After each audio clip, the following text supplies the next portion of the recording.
Hello everybody and welcome back to another video. Today I'm going to be talking about how to get more wins within Fortnite and go over some of the more essential and key factors that should hopefully help lay out a good foundation for you to win the game. So I hope you enjoy the rest of the video.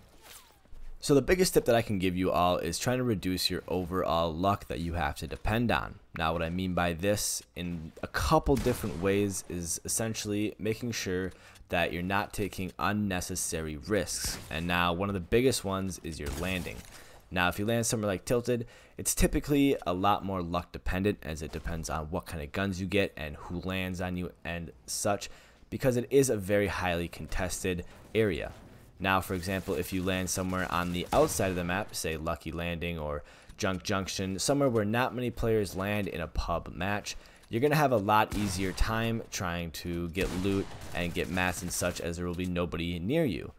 So this is great if you're just trying to get started off, as early game is definitely the hardest to get past because that is when the lobby is at its healthiest state. Another big thing early game that I find important is knowing your drop spot very well. For example, back when I used to grind wins a couple seasons ago, we landed at the factories that are by Happy Hamlet, and we had our looting rotation and all that down to a T.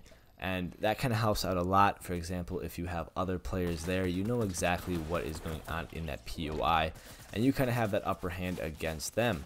Especially if you get your path down great, you can loot and get your mats super fast just in case Storm does close in and push you out.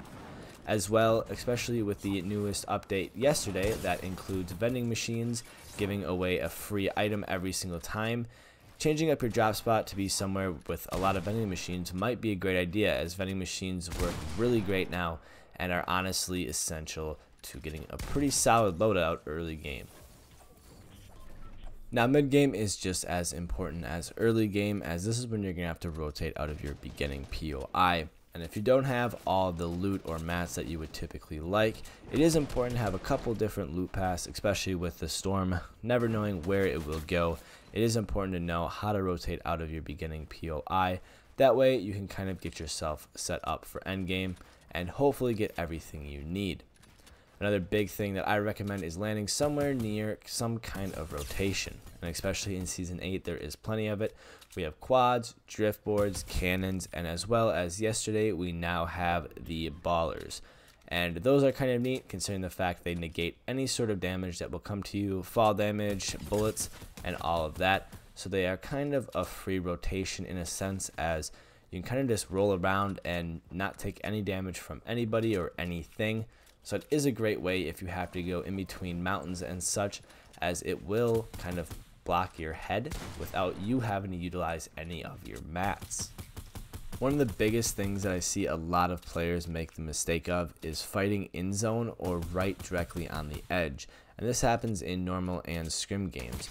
Because you're in zone, especially if you have a little bit of rotation or a way to disengage, I highly recommend doing that rather than sitting in zone and burning through all of your heals, rather than just spending one kind of movement just to get out of there and kind of reset the fight in an area that will be better off for you, considering the fact you won't have another source of damage ticking off on you. Especially in scrim games, I see a lot of players not rotate early and they'll wait for the Storm to push them in. And if you have a player on you or players near you and you're all rotating together, it's not going to be fun trying to go to zone as well as fight another player, as zone will be directly on your back and can kind of cause you to either mess up or cause a lot of damage, and will put you off in a much worse state than it will be to kind of tunnel away early or use a little bit of your rotation early on as well.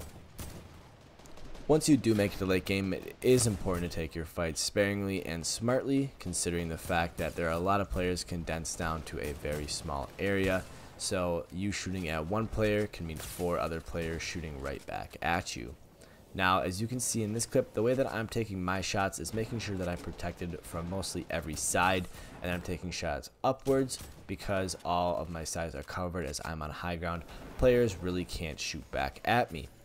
At the same time, I'm making sure nobody can really build up to me, and that's another big thing.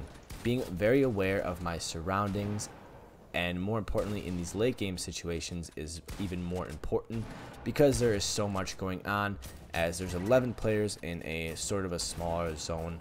It's not too tiny, this isn't a crazy lobby, but you do get the point that knowing as much knowledge as possible is important, to know exactly where everybody is so that you're not getting landed on behind you or players aren't shooting you out, and kind of using everything that you can see to your advantage.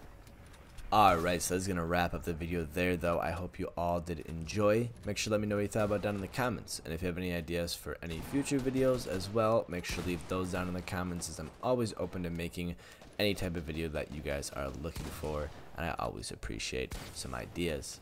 So I hope you enjoy, and I will see you guys all in the next video.